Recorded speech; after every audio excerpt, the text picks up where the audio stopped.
estamos de volta. A TV Assembleia começa agora a etapa final da cobertura do segundo turno das eleições.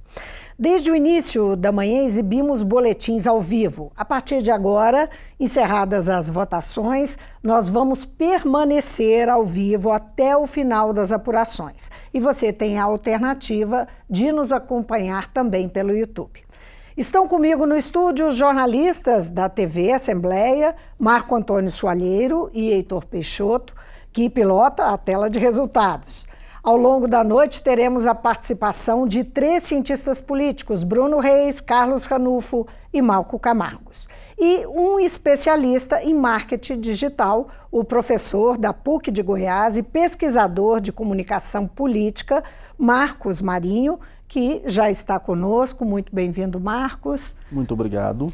Obrigada pela participação, Marco Antônio e Heitor. Vamos lá, temos uma jornada longa. Vamos lá. Marcos, vamos começar aqui pela essa situação, digamos, essa eleição, não sei se a palavra seria inusitada, mas um ponto fora da curva do que a gente vem acompanhando ao longo de décadas, né, nas eleições que vieram após o período da redemocratização do país. Você é um especialista em mídias digitais. Como é que você vê a importância dessas mídias para, enfim, para essa configuração dessa eleição? Isso que nós estamos assistindo, que foge tanto ao padrão. Então, Vivian, é importante perceber que não é só uma questão de atuação no processo eleitoral.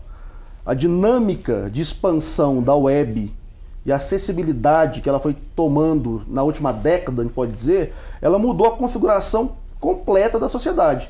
Hoje em dia você vive em ambientes virtuais e ambientes físicos com a mesma naturalidade que até há alguns anos você vivia no seu bairro, na praça da sua casa. Então a gente convive socialmente nos ambientes digitais. Isso vai nos dando uma dinâmica de comunicação alterada e vai alterando a nossa percepção em relação aos processos sociais.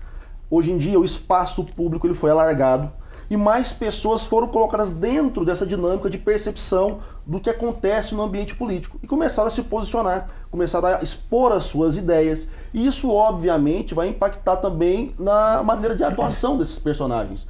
Então aquela pessoa que antigamente ficava no interior ou ficava numa cidade sem acesso ao ambiente político, a partir de agora ela recebe no WhatsApp dela conteúdo político que para ela é uma novidade, para a qual talvez ela não tenha tanto preparo para significar, mas que fatalmente vai influenciar na sua perspectiva de realidade. Ela vai começar a associar o que ela vive no cotidiano dela com algum fragmento que ela recebeu, que justifica ou não algum ponto, e vai a partir dali agir de uma forma eleitoralmente ou cotidianamente na sua rua, na sua cidade. Marcos, só um segundinho que nós temos agora a primeira novidade, primeiro boletim de urna da Zona Sul de BH, com a repórter Cláudia Gabriel. Ela está com o presidente do TRE Minas. Cláudia. Zona Eleitoral de Belo Horizonte, 36ª sessão eleitoral, para simbolicamente publicarmos o primeiro boletim de urna no estado de Minas Gerais. Nome do candidato e quantidade de votos. Candidato Fernando Haddad, número 13, teve 100 votos. Candidato Jair Bolsonaro, número 17, teve 193 votos. Eleitor aptos, 440, votos totais nominais 293, brancos 9, nulos 24, total apurado 326. Esse é o resultado da eleição para presidente da República. Vamos ao resultado para governador de estado. Eleitores aptos 440, totais votos nominais 299. E vamos aqui. Candidato Romeu Zema, número 30, 136 votos. Candidato Antônio Anastasia, número 45, 163 votos. Brancos 4 votos, nulos 23 votos, total apurado 326 votos. Esse, portanto, é o resultado aqui na 36ª Zona Eleitoral, da 36ª Sessão Eleitoral de Belo Horizonte, 34ª Zona Eleitoral. O senhor pode fazer, por favor, um balanço para a gente, então, já desse segundo turno? As eleições em Minas Gerais ocorreram dentro da normalidade. Todos sabemos que ontem houve torrencial chuva em várias partes do estado. Isso trouxe falta de energia em várias sessões eleitorais, mas nós podemos contar com o apoio irrestrito da CEMIG, da Polícia Militar e de diversos outros órgãos que pôde manter essas urnas funcionando à base de bateria. A Polícia Militar deslocou helicóptero para levar urnas para o interior e de maneira que a CEMIG também trabalhou muito para que pudesse estabelecer a energia, então não houve nenhum prejuízo. A votação correu praticamente dentro da normalidade. Nós tivemos 3 sessões, 2 com substituição, uma sessão com votação manual e 3 sessões com substituição de urna. Aliás, 3 no Brasil todo, pelo que eu sei até agora, houve votação manual em 3 sessões eleitorais. Minas foi uma delas. Tivemos 1% de substituição de urnas, apenas 1%. Então, de maneira que correu com absoluta normalidade, apesar da torrencial chuva que houve na data de ontem. Tivemos, pelo que sei até agora, apenas 2 prisões por quebra de sigilo de voto. Os eleitores fotografaram a urna e divulgaram o voto dele. Então, foram presos 2 eleitores. Teve violência contra mesário em função disso? Não. Só contra esses eleitores que fizeram isso. E tivemos mais umas 10 ocorrências, 8 ocorrências. Então, foi tudo dentro da normalidade. De maneira que a eleição em Minas Gerais ocorreu com absoluta normalidade nessa data. Qual local teve votação ainda não certa? Bom, você acompanhou então aí as palavras do presidente do TRE de Minas, desembargador Pedro Bernardes, e nós voltamos ao estúdio então com Vivian Menezes. Obrigada, Cláudia. Agora sim nós temos novidades, né, Heitor Peixoto? Já boca de urna de Minas Gerais, São Paulo, Rio de Janeiro, Distrito Federal. Vamos começar por Minas. Vamos começar as primeiras pesquisas de boca de urna, então, já divulgadas a partir de agora às 17 horas. Vamos colocar aqui na tela para o telespectador ver. Primeiro, Minas Gerais, então, confirmando aí a dianteira de Romeu Zema, do Partido Novo, com 66%, Antônia Anastasia, do PSDB, 34%. Vamos ver o dado de São Paulo agora? Vamos clicar aqui na tela. São Paulo, João Dória, do PSDB, aparece aí com 52%. Márcio França, do PSB, com 48%. A situação aqui, essa disputa bem mais apertada aqui no estado de São Paulo. No Rio de Janeiro, já temos também os dados da boca de urna do Ibope. Wilson Witzel confirmando aí a dianteira, ele é do PSC, né, 55%. Eduardo Paes, do Democratas, 45%. E o outro estado que a gente já tem informação aqui na tela é o Distrito Federal, Ibanez, do MDB, com 69%, e Rodrigo Hollenberg, o atual governador do PSB, com 31%. Temos também agora, Vivian, acabou de entrar o Rio Grande do Sul. Vamos colocar na tela aqui, a disputa aqui, ela parece um pouco diferente do que a gente estava vendo nas pesquisas até ontem. Novidade. É uma liderança de Eduardo Leite, do PSDB, porém com uma margem muito menor do que ele vinha apresentando nas pesquisas até ontem. José Evo Sartori, do MDB, em segundo, então, com 48%.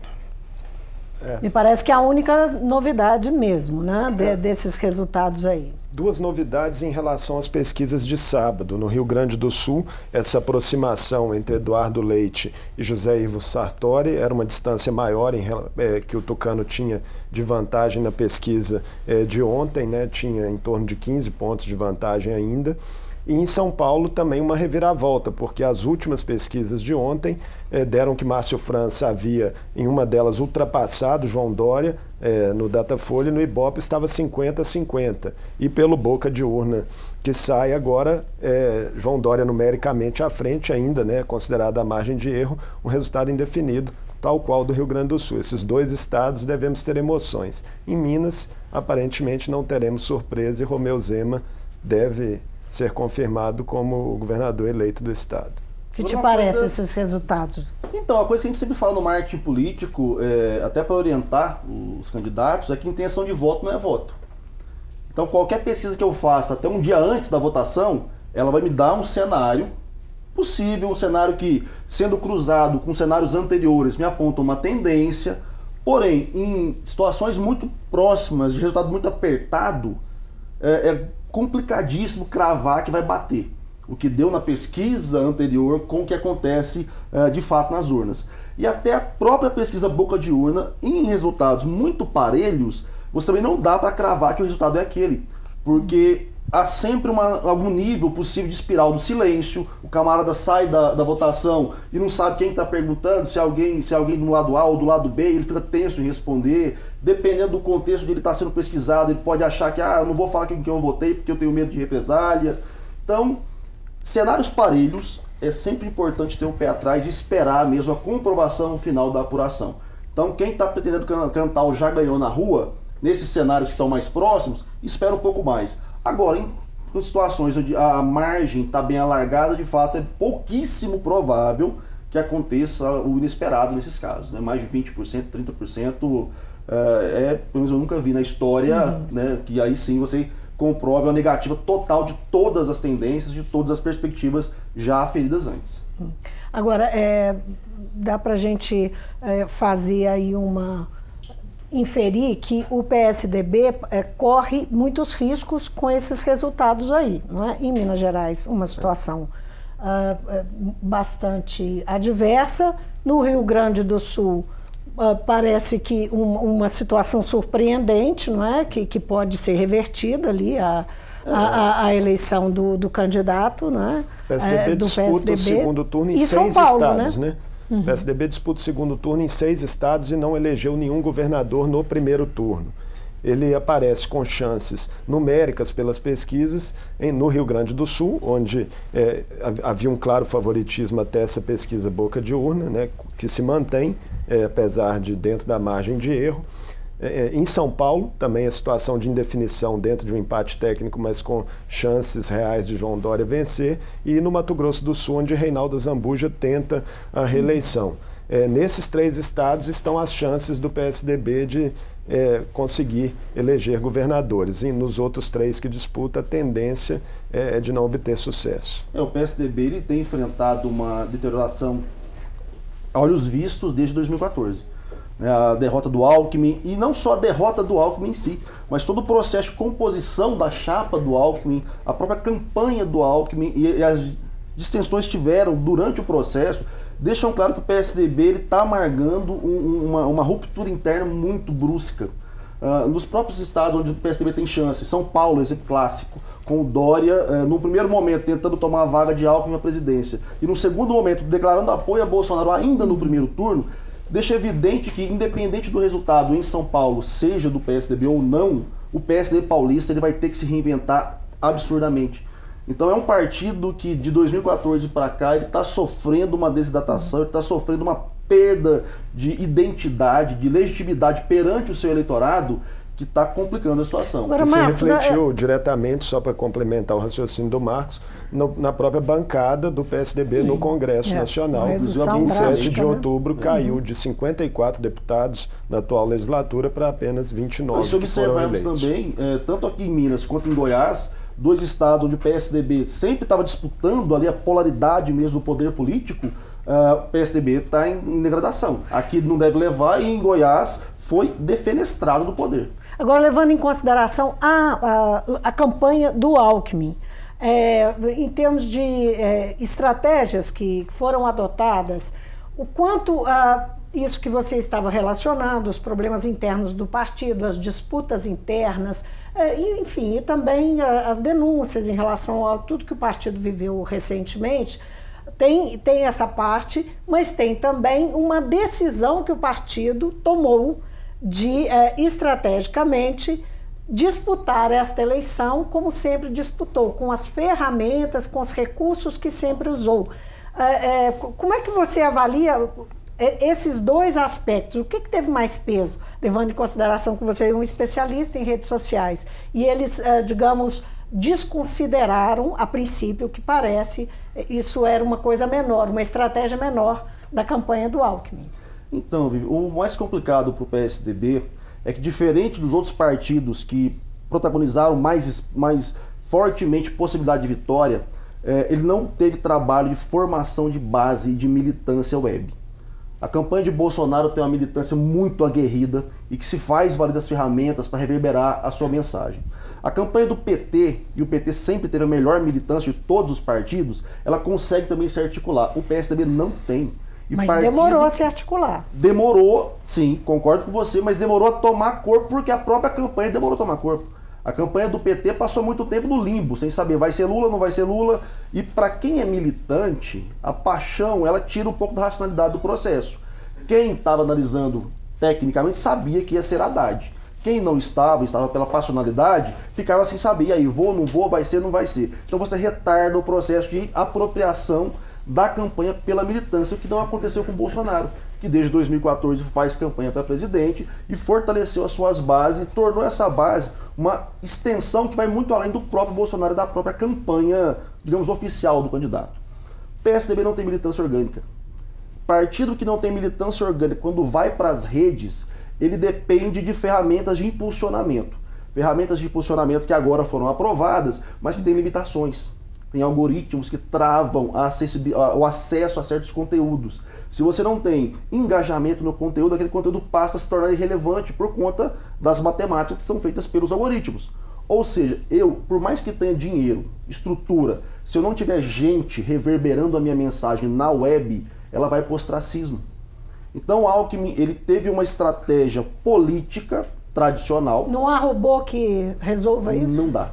Porque o robô vai fazer o quê? O máximo que esse robô vai conseguir fazer é tumultuar o processo, é gerar buzz. Por quê? Você põe milhares de robôs para estar tumultuando, pondo muito conteúdo, muito conteúdo, muito conteúdo. Só que o robô não vota. Então, se eu tiver só robô falando bem de mim, o que isso me reflete nas urnas? Nada. Eu preciso de gente. É o internauta que vai lá, que replica um conteúdo, que põe um comentário, que acessa a sua rede de contatos e faz reverberar a minha mensagem, que me dá voto. Então é imaturo e inocente achar que só robô, que só impulsionamento vira voto. Não vira. O voto ele vai para além da web. O voto é materialização de campanha. E lembrando que não é só a campanha de Alckmin o único exemplo de estruturas tradicionais de campanha que não deu certo nessa eleição, né? Ele talvez seja o maior exemplo por se tratar da disputa presidencial, tinha o maior tempo de TV e a candidatura acabou naufragando, né? Mas isso se reproduziu em vários estados, né? Nós vimos em vários estados candidatos com pouquíssimo tempo de TV se tornando competitivos até chegando hoje provavelmente para vencer a eleição. Que é o caso, inclusive, de Romeu Zema Romeu Zema é o caso Minas, clássico, né? Em Minas Gerais. Que tinha agora uma coisa tempo de TV. Que a gente tem que pensar o pouco tempo de TV que nós nos referimos é a questão do tempo do horário eleitoral gratuito. E o horário eleitoral gratuito ele não é a principal ferramenta de atração de voto dentro da campanha televisiva. Esse ano nós tivemos as pílulas que foram muito mais importantes que o horário eleitoral gratuito, porque ela funciona como um comercial. E esse comercial que a gente está acostumado a receber no meio da programação, para o qual a gente não está armado contra ele. Então você tem ali um impacto muito mais forte, digamos assim, da mensagem. Ele pega o telespectador. Pega despreparado. E a pílula ela já vem num formato, que se a gente puder analisar, que é o formato utilizado nos disparos de WhatsApp. Curto, muito objetivo, muito incisivo, muito impactante. Então a gente tem que entender que não ter muito tempo no horário eleitoral gratuito é uma coisa, isso tem um peso. Agora, não ter a sua imagem reverberada na televisão é outra coisa. Bolsonaro tinha pouquíssimo tempo no horário gratuito, mas foi o candidato que mais apareceu na mídia desde que tomou a facada. Ou seja, quem tem imagem consolidada nas redes tradicionais sempre vai ter vantagem em relação a quem não tem. Independente se, durante a eleição, você tem um espaço maior dentro de um programa que já é rejeitado naturalmente pela sociedade. Poucas pessoas, por mais que teve uma pesquisa, se não me engano, da Isto É, que diz que esse ano teve mais gente assistindo o horário eleitoral do que 2014, mas é menos pessoas do que as que vão acompanhar a programação durante o dia, que vão ser impactadas pelas outras redes sociais. E nós temos que lembrar que essa é a última eleição onde vigoram as coligações proporcionais. Excelente. Né? A partir da próxima, isso não mais será possível, e aí muda essa lógica de fazer alianças em busca de tempo de TV. Sem contar que a cláusula de barreira também tirou 14 partidos aí de potencial agora para a próxima eleição. Nós vamos ter agora um rearranjo forte ali no Congresso. Vamos ter fusões, né, entre partidos menores, isso vai acontecer. Por sinal, vai acontecer muita coisa no Congresso, não é? Esse Congresso aí cheio de novidades, com realinhamentos, com partidos que eram pequenos, como o caso do PSL, um partido que surgiu com 1 deputado, passou a ter 8 e hoje tem mais de 50 deputados. O PSL já sai com a segunda maior bancada do Congresso, né? Realmente é uma onda muito expressiva que foi protagonizada pela campanha de Jair Bolsonaro e inclusive toma o lugar que era tradicionalmente ali do PSDB, né, do MDB, partidos que tinham ali aquelas grandes bancadas no Congresso e que o PSL ocupa esse espaço. Agora o PT ainda sobreviveu bem nesse sentido, né, conseguiu se manter com uma maior bancada, 10% do Congresso Nacional, mas o PSL também surge realmente muito forte. Dentro disso, uma grande quantidade de outsiders, né? Uma grande quantidade de pessoas que não são do meio político dentro dessa grande bancada que o PSL fez. Vai ser interessante observar, inclusive, como é que vai ser essa movimentação desses novos atores dentro da cena política, dentro do espaço institucional de poder, né? Pegando essa sua fala, só vocês me permitem, porque essa eleição, como eu disse, ela marcou, de fato, uma reconstrução do processo político. Tanto em nível de articulação política e partidária, quanto em nível de comunicação, claramente. Essa questão do Congresso, então, vai ser muito interessante, porque ela vai impactar diretamente, e não só o Congresso Nacional, como as assembleias, como eu pude perceber também, no discurso dos candidatos que vão ser eleitos hoje. Muitos deles se arrogaram de um posicionamento onde não negociam, não interagem, para um contexto agora onde que a realidade, a real política vai se fazer presente. O PSL, mesmo tendo a segunda bancada, como o reitor bem falou, é uma bancada que a gente não sabe que apito toca. Ela não é uma bancada propositiva, é uma bancada ideologicamente formada. É uma bancada onde há, sim, pessoas que são, digamos, da descendência bolsonariana, mas há muita gente que pegou carona, descaradamente, no levante de Bolsonaro. Isso, na hora da composição de forças dentro do Congresso Nacional, que, falemos a verdade, ainda tem muita gente que voltou e que já estava lá e que sabe dos meandros do processo político, isso vai ter um impacto nas próprias coligações e conformações dos grupos. Porque apesar de ser do PSL, do PSDB, do PMDB, ainda tem as subbancadas que eles fazem parte. Eu sou de tal partido, mas ainda faço parte da bancada da bala, ou da Bíblia, ou do boi. E isso vai tendo sempre um peso nas decisões, nas composições que são tomadas ali para as decisões dos partidos, das bancadas e dos governos. Como isso vai se rearranjar, gente, agora, é complicado. Mais uma vez, falando que o que é interessante observar, é importante chamar a atenção que o Congresso Nacional ele é organizado fundamentalmente nos partidos políticos. As decisões, as votações, os arranjos, a distribuição de poder na casa pelas as diversas representações, passam todas, as diversas comissões, passam todas pelas representações partidárias. Então, são as lideranças que são chamadas a discutir, funciona desse jeito. Se entram outsiders, a gente vai ter que ver como que o Congresso vai lidar com isso. Porque esses arranjos, eles não são de hoje, né? Essa forma de lidar, isso inclusive, faz parte do regimento, é o regimento da casa que determina que é assim que a casa deve funcionar. Né? E trazendo essa reflexão aqui para o nosso cenário de Minas Gerais, vamos ter também que observar como o provável futuro governador Romeu Zema vai lidar com isso, porque o partido dele, o Partido Novo, elegeu 3 deputados, foram poucos partidos que declararam apoio formal nesse segundo turno a ele. Então fica aí um leque em aberto para ver como ele vai proceder nessa formação de maioria, né, necessária para governar aqui no Estado. Tem uma variável que eu acho importante considerar, que concordo 100%. A questão do outsider agora, quando ele vai para dentro do plenário, se ele não compõe, ele é isolado e ele é defenestrado, ele desaparece. Então é a pessoa que perde qualquer tipo de capital político porque ele não tem o que fazer, ele não tem como se movimentar. Agora, há um fenômeno interessante no Congresso brasileiro que surge marcadamente com a figura de Eduardo Cunha, que é o tal do baixo clero, que é uma composição suprapartidária, que aí desconfigura um pouco essa perspectiva de que eu preciso da legenda para ter algum nível de reverberação e poder dentro da casa. Eduardo Cunha ele cria, né, esse megazord estranho dentro do sistema político, onde a sigla que deveria ser o maior aglutinador de pessoas em prol de objetivos comuns perde um pouco a legitimidade. não perde a legitimidade, mas perde um pouco de poder, porque ele consegue construir, através das minoriazinhas dentro do Congresso, um grupo, um bloco que passa por cima de PT, passa por cima de PMDB. Era o bloco do Eduardo Cunha. Exatamente. E obriga esses partidos que são mais consolidados, que tem mesmo uma integralização ali dentro do seu grupo, nível propositivo de voto, a negociar com eles. E variações como o Centrão, né, o chamado Centrão, que também acabou ocorrendo. Vamos só um break aqui, vamos ver como é que está a apuração. Nós já temos algumas apurações que avançaram um pouquinho, não é, Heitor? Já temos alguns resultados aqui. O telespectador, inclusive, estava vendo na tela, na tarde ali, o resultado de Minas Gerais. Eu vou só colocar aqui na nossa ferramenta para que a gente veja a situação de Minas Gerais, né, com 0,5% das urnas apuradas, Romeu Zema liderando, então, com 62%. Vou clicar aqui para ver, por enquanto, só 36.343 votos, ainda está bem inicial. Antônia Anastasia, do PSDB, em segundo, com 22.605 votos, 38%. Outro estado aqui que já está numa situação um pouco mais avançada, Vivian, é o Distrito Federal, já está com 23,5% das urnas apuradas. Ibanez, do MDB, aí com ampla vantagem nessa disputa, 72%, que são 237 mil votos já apurados. Rodrigo Hollenberg, o atual governador, que é do PSB, com 28%, por enquanto ele está com 94.500 votos. Vamos mostrar aqui agora, na região norte, o Pará também já começa a apuração, 7,6% das urnas apuradas.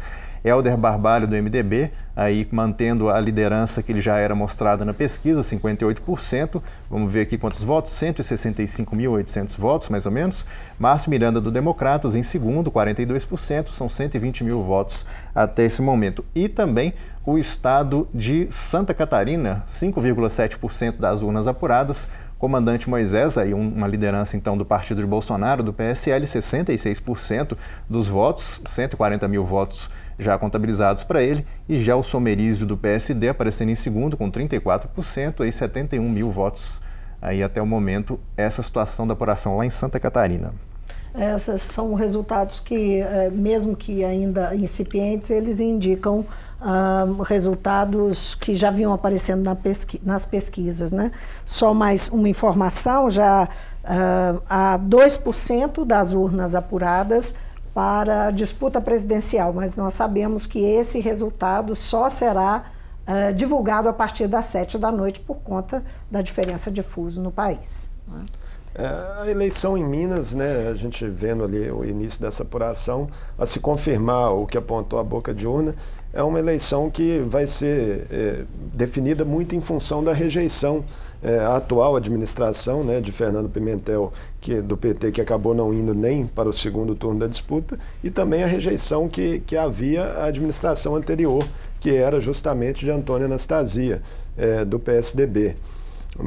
Isso aparecia claramente em pesquisas já na pré-campanha, de que havia essa forte rejeição aos polos que lideravam a disputa, e Zema conseguiu encarnar, né, a terceira via com muita força, após movimentos, né, do próprio Anastasia e de Pimentel para retirarem outras possibilidades de terceira via, que era o ex-prefeito de Belo Horizonte, Márcio Lacerda, que acabou não se candidatando, e Rodrigo Pacheco, que se elegeu senador pelo Democratas.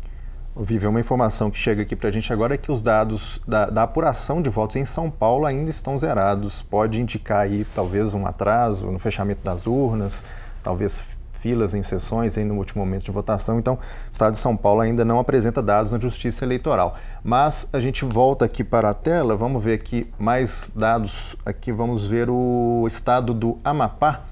Já tem 12,5% das urnas apuradas. Capi, do PSB, e Valdez, do PDT, rigorosamente empatados, 50-50. Vamos ver quantos votos até o momento? 21.400 votos, 21.164 votos apurados. Então está bem parelho.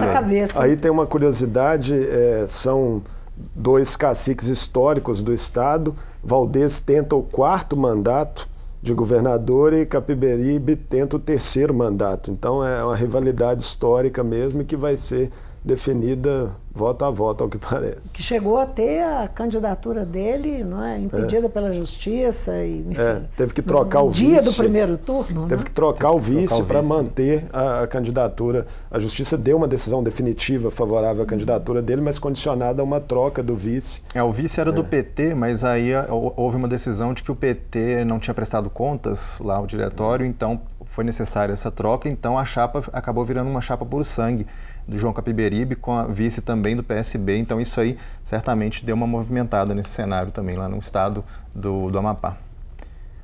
Deve estar animado. Eu acho interessante emocionante essa questão que foi colocada, porque a gente percebe também, cada vez mais, a cada pleito, um nível maior de judicialização do processo político. A gente teve agora recentemente, esses últimos dias, aí, várias ações dos TREs que foram até repreendidas pelo STE por conta de invadirem instituições de ensino, faculdades, e pedir para tirar a bandeira e ficar perseguindo um aluno. Então, assim, esse processo de judicialização da esfera política, ela tem que ser tomada com um nível de preocupação. Por mais que seja, assim, papel do judiciário resguardar a normalidade do processo político, quando há aí uma sobreposição de forças, isso torna o processo cada vez mais complexo para o eleitor e para as próprias forças políticas. Então, é óbvio, tem que haver, sim, a atuação dentro do que é preconizado na lei, mas a gente tem que ter sempre um pé atrás quando o ator judiciário começa a se tornar mais importante do que os atores políticos dentro do processo. Em Goiás, né, houve um caso com Marconi Perillo, né, durante o primeiro turno. Há quem diga no Estado, né, logicamente, principalmente a base de apoio de Marconi, que foi ali a facada que ele tomou, mas que ao invés de o alçar a um estágio superior de votação, tirou ele de uma eleição praticamente ganha para Senado, para ficar em 5º lugar na votação. E aí a gente pode considerar um processo de desgaste do modelo, tanto que o candidato de Marconi, Zé Hélito, ficou em 3º lugar na votação, mas um processo de desgaste, mas também um impacto real de uma questão jurídica, né? Que há que se pensar, ok, né, não vou entrar no mérito do porquê aconteceu naquele momento, porque em jogos de poder todo mundo vai usar a sua melhor estratégia. Agora, que isso de fato impacta na questão eleitoral, impacta em qualquer circunstância. É uma discussão que vem já de alguns anos, né, no Brasil e até fora do período eleitoral, né? O tal do ativismo político-judicial é algo que tem... Não cabe jogar o jogo do poder nesse momento à justiça eleitoral, né? Pois, e não só a questão da justiça eleitoral. Eu tenho alguns artigos que eu publiquei, fora do Brasil inclusive, sobre essa dinâmica que a gente percebeu no Brasil de enaltecer demais a figura de atores dos poderes coercitivos, seja do Ministério Público, do Judiciário, do Exército, da Polícia, em detrimento dos atores políticos. O Poder Judiciário ele não é democrático, ninguém vota para juiz, ninguém vota para procurador.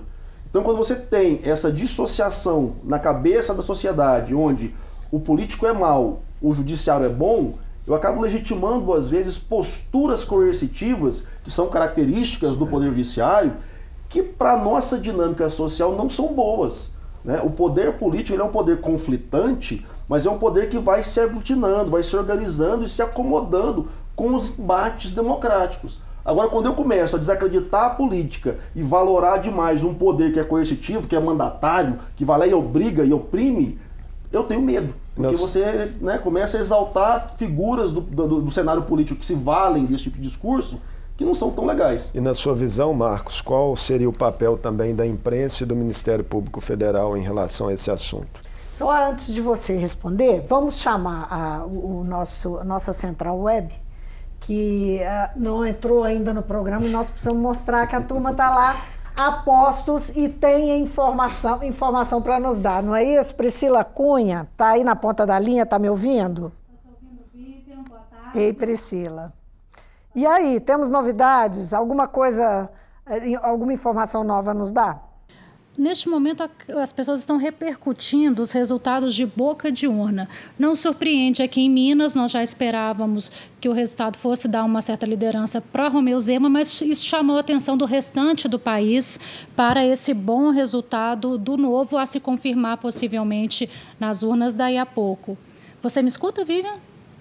E agora sim, agora estou te ouvindo. Agora, imagino que os espectadores de casa nos vejam aqui na Central Web.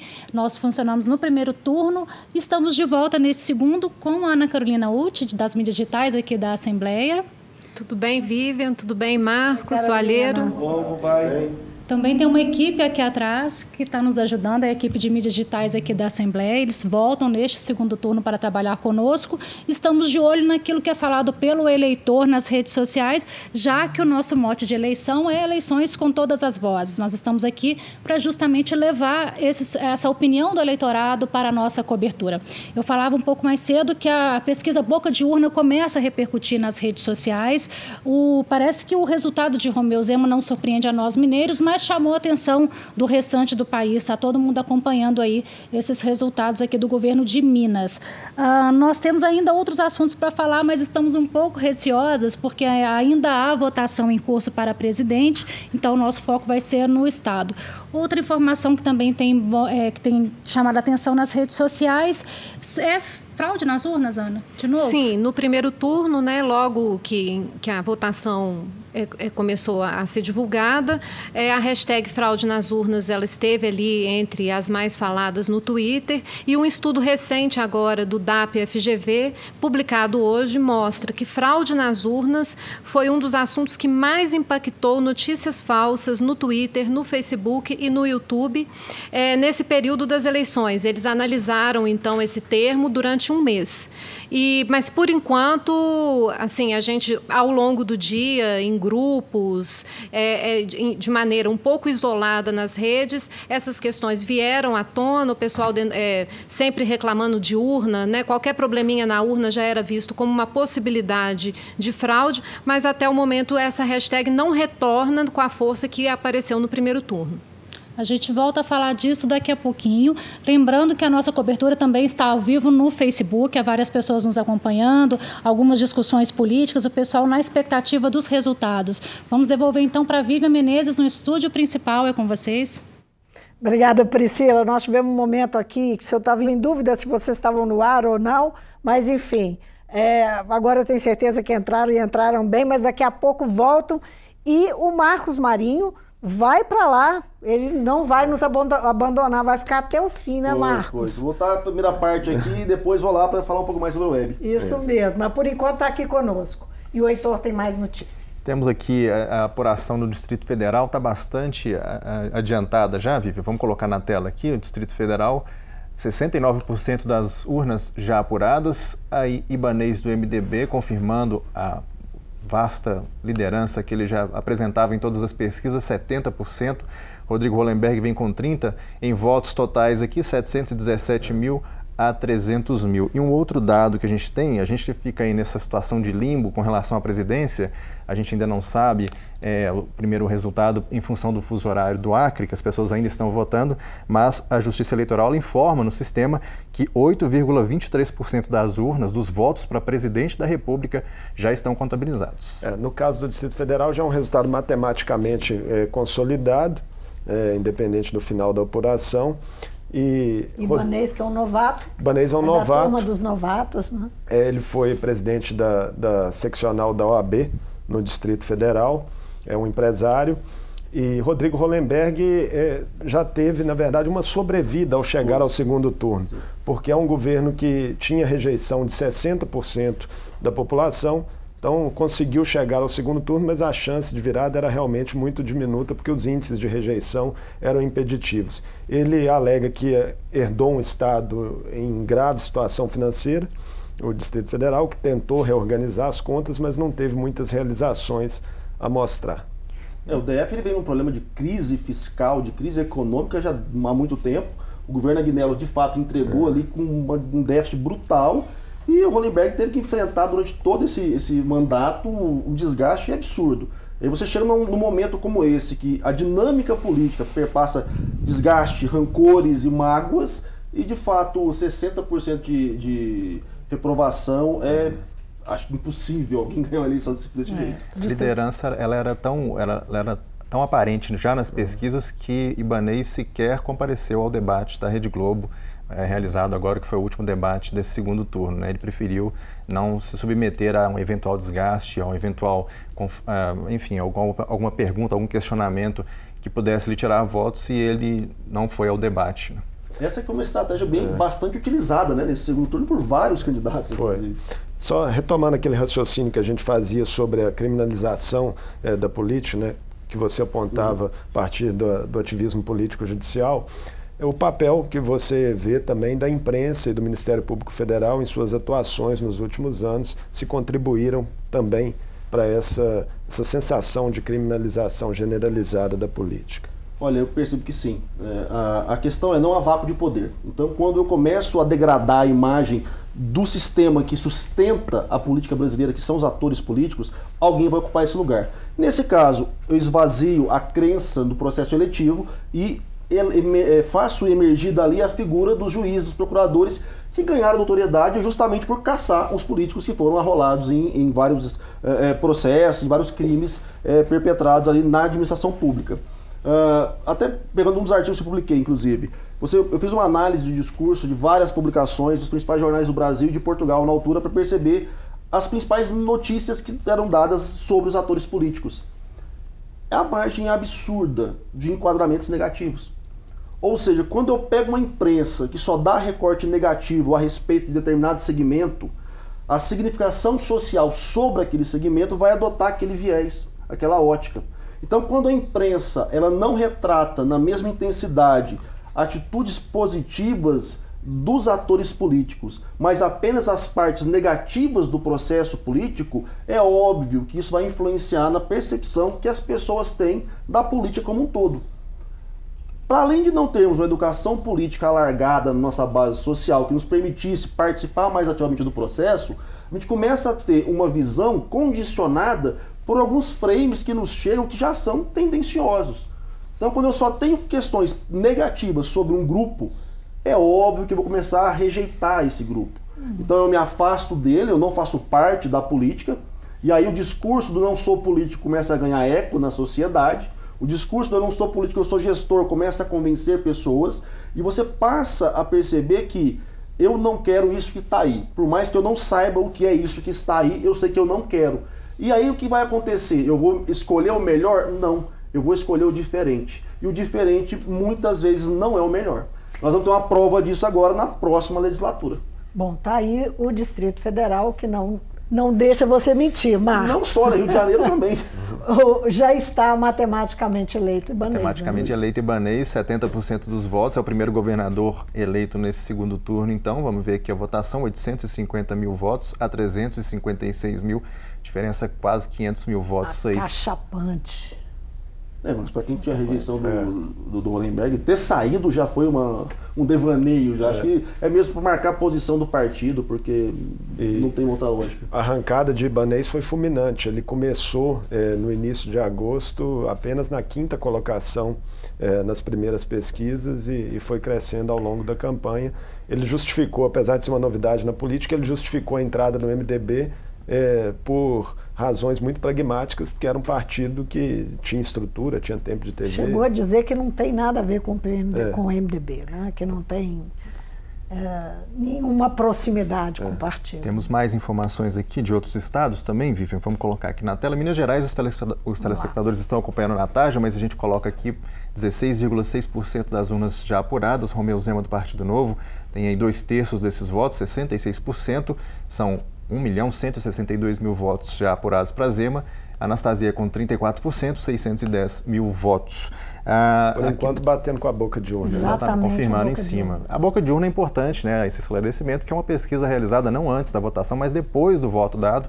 Então, ela tende a ser mais próxima dos resultados que a gente vê nas urnas. No sul do país, Rio Grande do Sul, continua a situação de empate. Aqui ali vai ser voto a voto, em 50-50, com 23,5% das urnas já apuradas. Vamos ver aqui em totais 708 mil a 702 mil, pequena vantagem para Eduardo Leite do PSDB. Arrancada forte de José Ivo Sartori nessa reta final, governador que tenta a reeleição.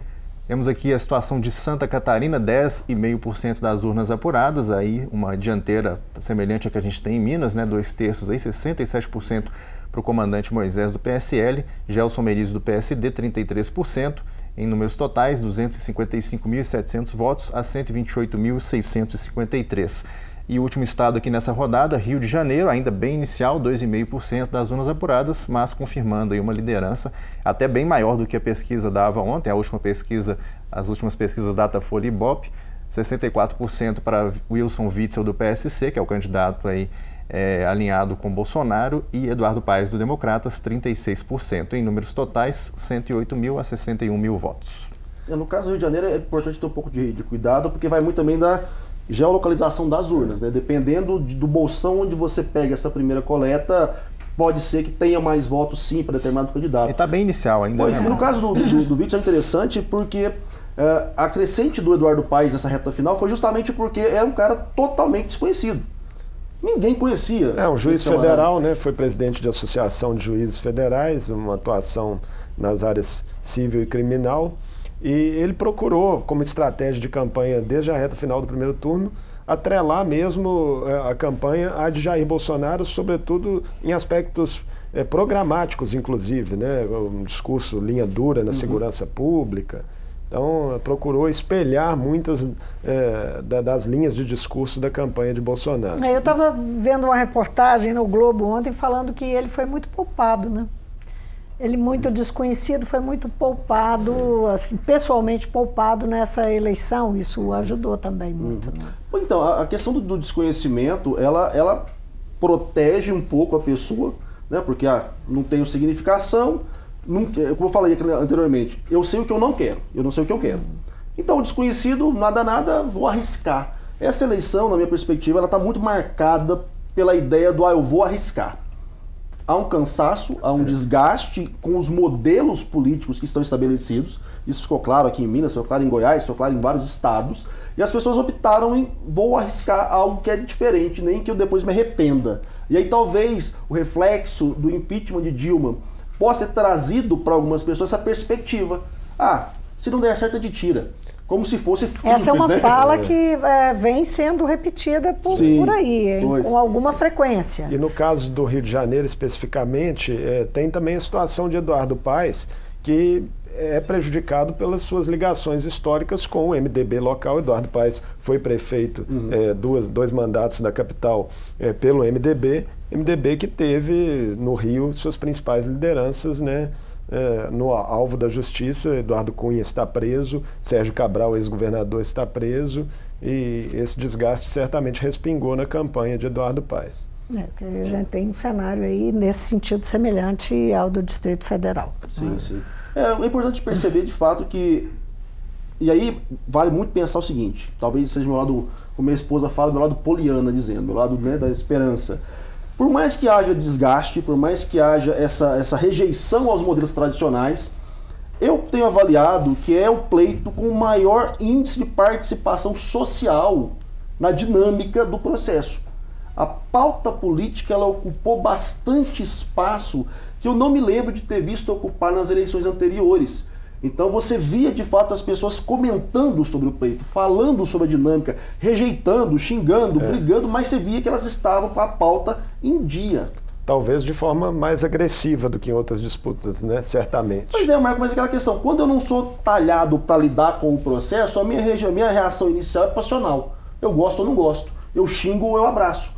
A partir do momento que isso vai se tornando mais frequente na minha vida e eu vou pegando mais ferramentas e mais elementos para significar o contexto, eu passo a ser mais criterioso, a ser mais crítico. Ou seja, só há melhor democracia com mais democracia. Agora, quando você está falando aí disso, fazendo uma referência, eu fico pensando o seguinte, para que a pessoa exerça esse filtro, ela vai ter que ter um pouco, digamos, no mínimo, a se manter um WhatsApp, por exemplo, né?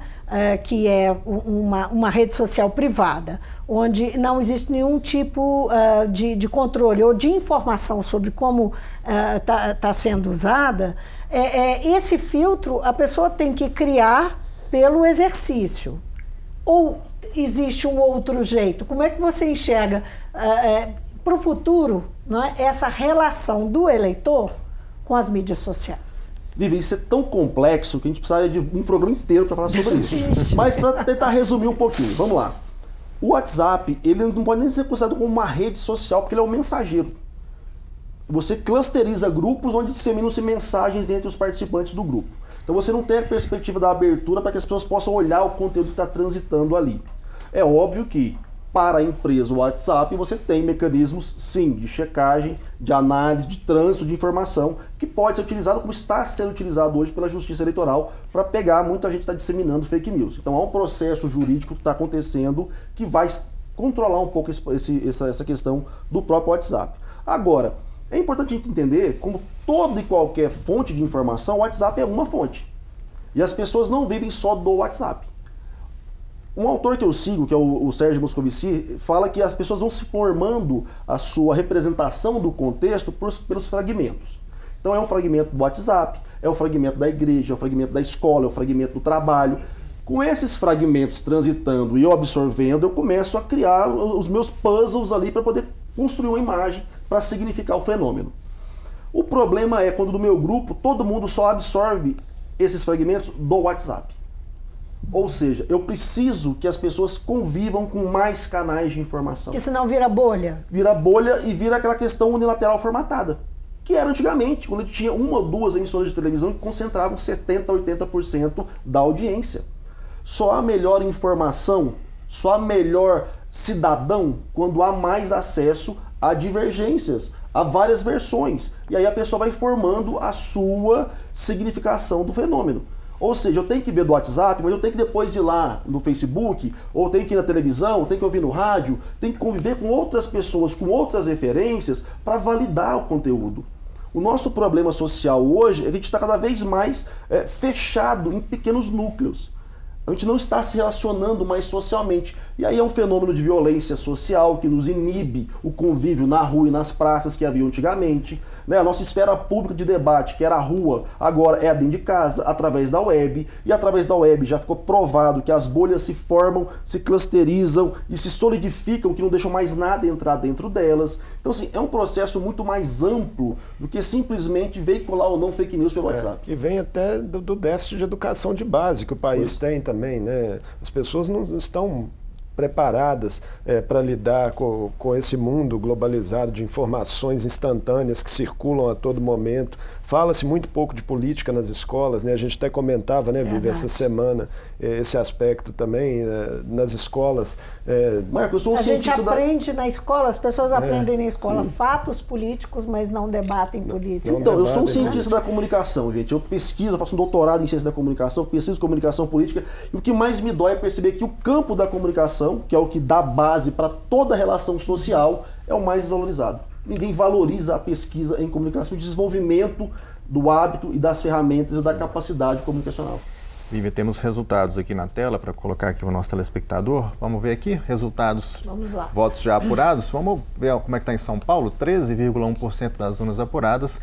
João Dória do PSDB aparecendo na frente com 54%, Márcio França do PSB com 46%. Votos totais aí entre um e outro, 1.459.000 para Dória, 1.258.000 para Márcio França. Afirmando aí uma distância maior do que dava na boca de urna. Exatamente. Era uma situação de empate até ontem, aí, pelo menos também nas pesquisas de ontem, e aqui o Dória já está abrindo aí uma frente de votos. Vamos ver aqui no norte do país, o estado do Pará, 44,5% das urnas já apuradas, Helder Barbalho do MDB, com 56%, liderando.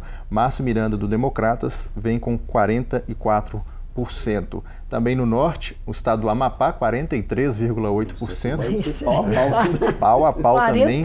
É um estado de eleitorado pequeno, né? Certamente deve estar muito acirrado. Na parcial anterior, o Capiberibe estava liderando. Vamos ver nos votos totais aqui, 80.000 a 79.000. É coisa de. E aí, num cenário como esse, o tanto foi mais complicado ainda essa lógica da desconfiança das urnas, né? Porque vai ser tão pequenininha a margem que se alguém levantar, foi fraude de urna, fica complicadíssimo lidar com isso. Vamos olhar o Sul aqui, Rio Grande do Sul, 39,3% já apurado, Eduardo Leite do PSDB com uma pequena liderança aí, 51%, José Ivo Sartori, 49%, em votos totais, vamos ver a distância, 1.200.000 a 1.147.000 votos, também vai ser emoção até o fim. E vamos mostrar o último aqui dessa rodada, Rio Grande do Norte, no Nordeste, 40,7% das urnas apuradas, esse aqui é um dado que a gente não tinha mostrado ainda, mas Fátima Bezerra do PT liderando aí com 57%, Carlos Eduardo do PDT ficando por enquanto com 43%. Em votos totais, 418 mil a 319 mil lá no Rio Grande do Norte. A se confirmar essa dianteira, Fátima Bezerra seria a 4ª governadora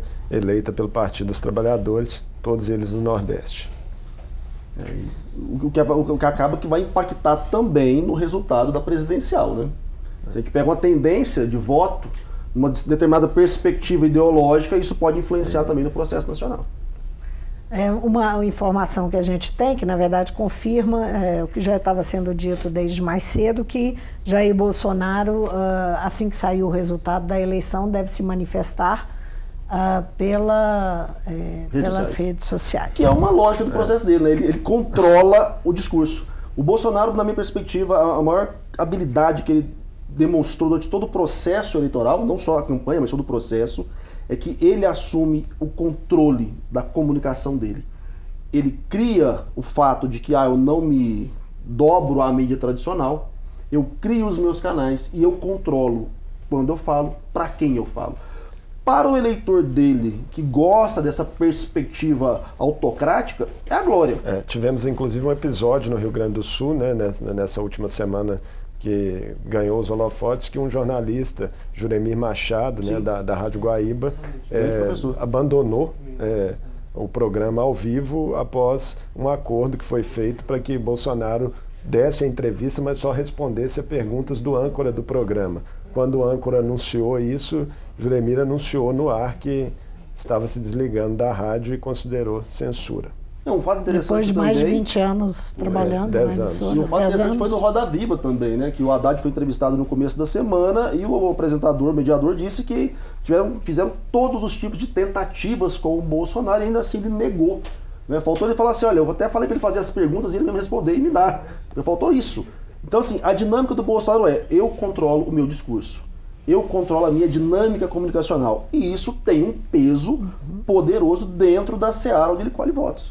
É um dado aqui, 30,69% de urnas apuradas até o momento para a presidência da República.